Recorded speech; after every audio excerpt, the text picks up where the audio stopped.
கோயம்புத்தூர் பக்கத்தில் இருந்தாலும் அண்ணே நீங்க இந்த பனையை ஏறி விட்ட மாதிரி இங்க வந்து ஒரு தடவை தென்னை மரத்தையும் ஏறி விட்டுருங்கண்ணே, ஒரே நெருக்கடியா இருக்கு அப்படின்னு. இரு கோவைக்கு வரும்போது சொல்றேன்.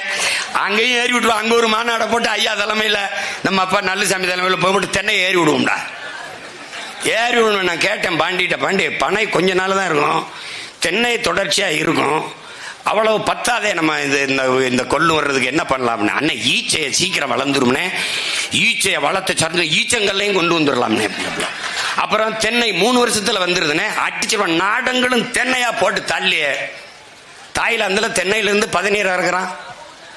இது நான் சும்மா துறன்னு நினைக்கிறியா? இந்த பாட்டி ஆட்சி நடந்து போட்டு காட்டேன் பாரு எப்படின்னு.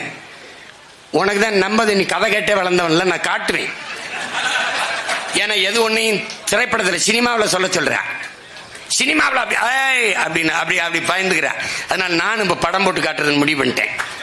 இந்த வார் நான் சொல்றதை நம்பல. இந்த வார் நின்றுகிட்டே தென்னை மரத்தில் 17 இறக்குறான் பாரு. இந்த பாரு கல்ல காய்ச்சற கருப்பட்டி கூட 200 ரூபாய் கூட விற்கிது பாரு. ஏன்னா அந்த சுண்ணாம்பு தேய்க்கும் போது கலப்படம்னு நினைக்கிறான் பாரு. அவ்வளவு இயற்கை உணவுக்கு திரும்புது உலகம். ஆனா ஈடு கொடுக்க முடியல, உற்பத்தியை பெருக்க முடியல. அப்ப என்ன செய்யறான்? 1 கிலோ தக்காளி கத்தரிக்காய்னாப்பா, 1 கிலோ கத்தரிக்காய்னா ஒரு 15 காய் இருக்கணும்பா, குறைஞ்சது ஒரு 15-20 காய் இல்ல 10 காயாவது இருக்கணும்பா.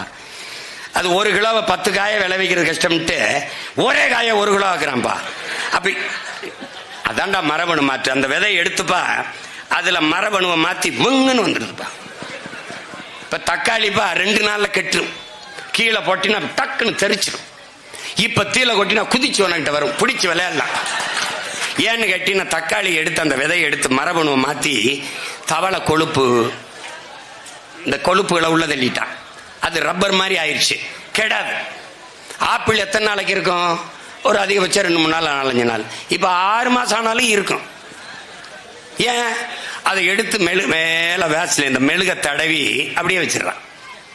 நீ எது ஒன்றை நம்பிக்கையோடு சாப்பிட முடியும்? வாழைப்பழத்தை சாப்பிடுவியா இல்ல கொய்யா? கொய்யானா எவ்வளவு இருக்கு? இவ்வளவு இருக்கும். கொய்யால இவ்வளவு பெருசு இருக்கு, இவ்வளவு பெருசு இருக்கு கொய்யா. இந்த வித்துக்கிட்டு இருந்தாப்புல வரும்போது நீ வேணா பாரு, வித்துக்கிட்டு இருக்காப்ல கொய்யா. கொய்யா எத்தனை வருஷம் ஆகும்? 6 மாசத்துல நல்லா காய்ச்சிரும்ன்றாப்ல.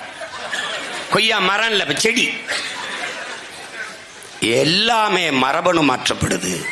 ஏன்னா உற்பத்தி பெருக்கத்துக்கு, உற்பத்தி மரபணு மாற்று உற்பத்தி, அந்த விதைகளை அந்த உணவுப் பொருளை சாப்பிடும் போது மனிதனுடைய மரபணு மாறிடுது.